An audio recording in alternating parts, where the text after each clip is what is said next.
Assalamu alaikum wa rahmatullahi wa barakatuh, dear brothers and sisters. Have you ever wondered what really happens after we die? Not just on the first day, not just in the grave, but even after 40 days and beyond. Many people have questions. Where does the soul go? What happens in Barzakh? What will happen when we are raised again? In today's video, we will take a step-by-step journey through the unseen stages of the soul, from the moment of death, to the grave, to the waiting in Barzakh, and finally, to the day of resurrection.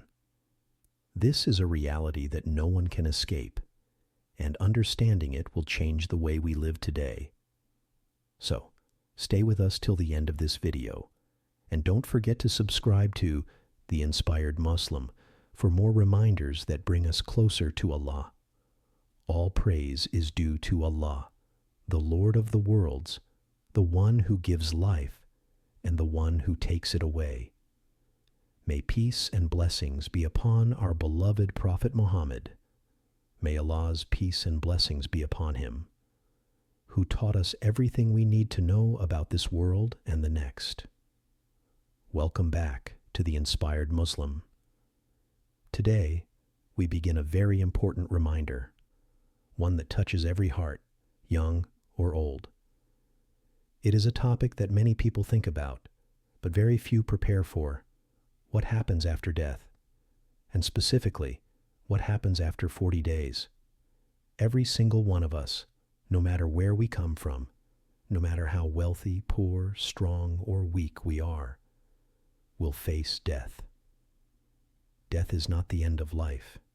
It is the beginning of a new journey, the journey of the soul into the unseen world.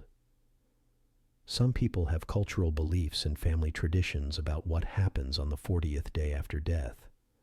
But the truth is found only in the Quran and the authentic hadith of the Prophet. May Allah's peace and blessings be upon him. That is where we will turn today, to discover the real journey of the soul, step by step.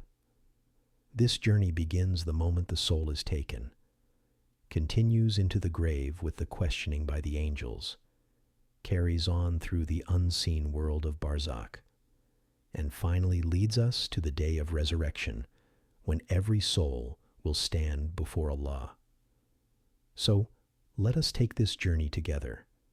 Let us imagine it carefully, let us reflect deeply, and let us prepare ourselves. Because this reminder is not just about those who have already left this world. It is also about you and me, and the day when we will take our final breath. The moment of death. My dear brothers and sisters, the journey of the soul begins at the very moment of death. This is the instant when the unseen world becomes reality. The angel of death arrives, accompanied by angels of mercy for the believer, or angels of punishment for the disbeliever. Allah reminds us in the Quran, "Every soul shall taste death, and you will only be given your full reward on the day of resurrection. So whoever is saved from the fire and admitted into paradise has truly succeeded. And what is the life of this world except enjoyment of delusion?" Surah Al-Imran 3:185. The Prophet, may Allah's peace and blessings be upon him, described this moment in detail. For the righteous believer, death comes gently. The angels sit by the dying person, their faces shining with light, and they say, "O good soul, come out to the forgiveness of Allah and His pleasure." The soul slips out easily, like water flowing from a jug, and it is wrapped in silk and perfumed with the fragrance of paradise. The gates of the heavens open for it, and the angels of each heaven welcome this soul with honor. But for the sinful or disbelieving soul, the experience is terrifying. Dark, harsh angels sit before him, and the angel of death says, "O wicked soul, come out to the anger of Allah and His punishment." The soul clings to the body, refusing to leave, and it is pulled out painfully, like thorns being dragged through wet wool. The stench is unbearable, and the gates of the heavens are closed against it, and the angels curse grave as it descends. The Prophet, to the may Allah's peace and blessings be upon him, taught us this in a long hadith reported in Musnad Ahmad, describing exactly how different the two journeys are, one of peace and light, the other of fear and torment. This moment, my dear brothers and sisters, is the first step into eternity. It is the moment when the reality of our deeds is shown to us. It is the moment when the truth of Allah's promise becomes clear, that this life is temporary and the real life is the life to come. 2. The grave and the questioning. My dear brothers and sisters, once the soul has been taken, the body is buried in the ground. And here begins the next stage of the journey, the grave. The Prophet, may Allah's peace and blessings be upon him, told us that the grave is either a garden from the gardens of paradise or a pit from the pits of hellfire. This means that the grave is not silent. It is not just soil and darkness.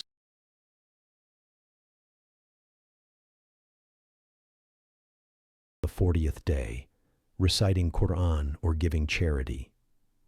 While giving charity or reading Quran for the deceased is good and beneficial at any time, fixing it specifically to the 40th day has no basis in authentic Islamic teachings. What truly benefits the deceased, according to the Prophet, may Allah's peace and blessings be upon him, are three things: ongoing charity, sadaqah jariyah, like building a well, planting a tree, or supporting an orphan; beneficial knowledge they left behind; a righteous child who prays for them. This means that instead of waiting for the 40th day or any special date, we should be making dua, giving charity, and doing good deeds on their behalf as often as possible. So, my dear brothers and sisters, the truth is clear. The soul's journey does not change on day 40. The only thing that matters is our deeds in this world and the prayers and charity offered by loved ones after our passing. After 40 days until resurrection, my dear brothers and sisters, once the soul has entered Barzakh, it does not move on the 40th day, nor the 50th, nor the 100th. Rather, it remains in the state that Allah has decreed for it, either in comfort or in punishment, until the day of resurrection. This period is known as al-Barzakh. Allah mentions it in the Quran, and behind them is a barrier, Barzakh, until the day they are resurrected. Surah Al-Mu'minun 23:100. This verse tells us clearly, after death, the soul is placed in Barzakh, a barrier between this life and the hereafter, and it will remain there until Allah brings all souls back to life on the day of judgment. For the believer, this waiting period is peaceful. Their grave becomes spacious, filled with light, and a window is opened to Jannah. They are given glad tidings of their place in paradise, and their soul rests with comfort, like a bride resting in her new home, awaiting the joyful reunion with Allah's mercy. But for the sinful or disbelieving soul, Barzakh is a place of suffering. Their grave is dark, tight, and punishing. A window to the fire is opened for them, and they feel the heat and torment, awaiting the even greater punishment of the day of judgment. This stage is not measured by human days and nights. For us, time passes with hours, weeks, and years. But for the soul in Barzakh, time is entirely different. A person may remain in the grave for hundreds or even thousands of years, but it will feel to them like only a short while when the trumpet is blown and they are raised again. Allah describes how people will feel on that day. The day the trumpet is blown, they will swear they had remained but an hour. Thus they were deluded. Surah Ar-Rum 30:55. So, my dear brothers and sisters, after the 40th day, the soul does not move to a new stage. Instead, it remains in Barzakh, either in peace or in torment, awaiting the greatest event still to come, the resurrection and the standing before Allah. The Day of Resurrection. My dear brothers and sisters, after the soul has remained in Barzakh for as long as Allah wills, whether a few days, centuries, or even thousands of years, the time will finally come when Allah orders the blowing of the trumpet, As-Sur, by the angel Israfil. The Quran describes this mighty moment. And the horn will be blown, and whoever is in the heavens and whoever is on the earth will fall dead, except whom Allah wills. Then it will be blown again, and at once they will be standing, looking on. Surah Az-Zumar 39:68. The first blowing will cause all creatures to fall, and the world as we know it will end. Then, after a time only Allah knows, the second blowing will raise every soul from their graves. On that day, the earth will shake, mountains will shatter, and the seas will boil. Humanity will rise, barefoot, naked, and uncircumcised, yet overwhelmed by the horror of the day so much that they will not even notice their condition. The Prophet, may Allah's peace and blessings be upon him, said, "You will be gathered barefoot, naked, and uncircumcised." Bukhari Muslim. Every soul will then be gathered in one vast plain, waiting for judgment. The sun will come close, only a mile above the heads of creation, and people will drown in their sweat according to their deeds, some up to their ankles, some to their knees, some to their waists, and some will be completely submerged. It is here that people will run to the prophets, begging for intercession, crying out, "Nafs, nafs, myself, myself." Each prophet will decline until finally the people go to our beloved Prophet Muhammad, may Allah's peace and blessings be upon him, who will say, "I am for it." He will prostrate before Allah, and Allah will grant him permission to intercede on behalf of his ummah. Then comes the reckoning. Every person will stand before Allah with their book of deeds in hand. Some will receive their record in the right hand, a sign of success and entry into paradise. Others will receive it in their left hand or behind their backs, a sign of ruin and eternal punishment. On that day, wealth, status, and family will mean nothing. The only thing that matters is the deeds we sent forward. As Allah says, the day when wealth and children will not benefit, except the one who comes to Allah with a sound heart. Surah Ash-Shu'ara 26:88-89. For the righteous, the gates of paradise will be opened, and angels will greet them with peace. For the arrogant and disbelievers, the gates of hell will be opened, and they will be dragged inside. And this, my dear brothers and sisters, is the true journey of the soul, from death to the grave, through Barzakh, and finally to the resurrection and eternal life, either in Jannah or Jahannam. My dear brothers and sisters, this journey of the soul is a reminder for us all. Life is short, death is certain, and the hereafter is eternal. The grave is not the end, but the beginning of a far greater reality. What we plant today through our deeds will either become light in our graves or darkness, comfort or punishment, salvation or destruction. So let us prepare before our time comes. Let us repent sincerely, increase our good deeds, seek Allah's forgiveness, and never delay in turning back to Him. Remember, the soul cannot return once it departs.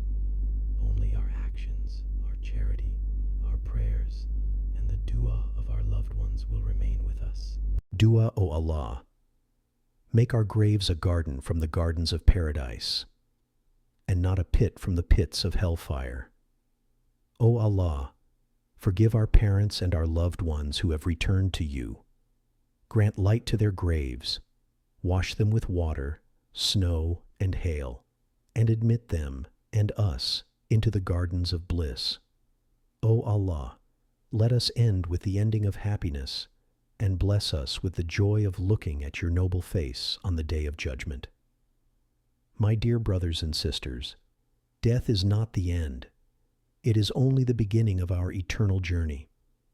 The grave, the questioning, Barzakh, the day of resurrection, all of it awaits us. What we do now in this short life will decide whether our next life is full of peace and light or regret and punishment. So let us prepare today before our time comes. Let us fill our lives with prayer, repentance, charity, kindness, and remembrance of Allah, because once the soul departs, nothing will follow us into the grave except our deeds. May Allah make our graves gardens of paradise, forgive our parents and loved ones who have returned to Him, and grant us all Jannat-ul-Firdaws without reckoning. Ameen. And if this reminder touched your heart, don't forget to like, share, and subscribe to The Inspired Muslim. Together, and keep us in your dua. May Allah grant us a good ending, and may He reunite us all in Jannat-ul-Firdaws.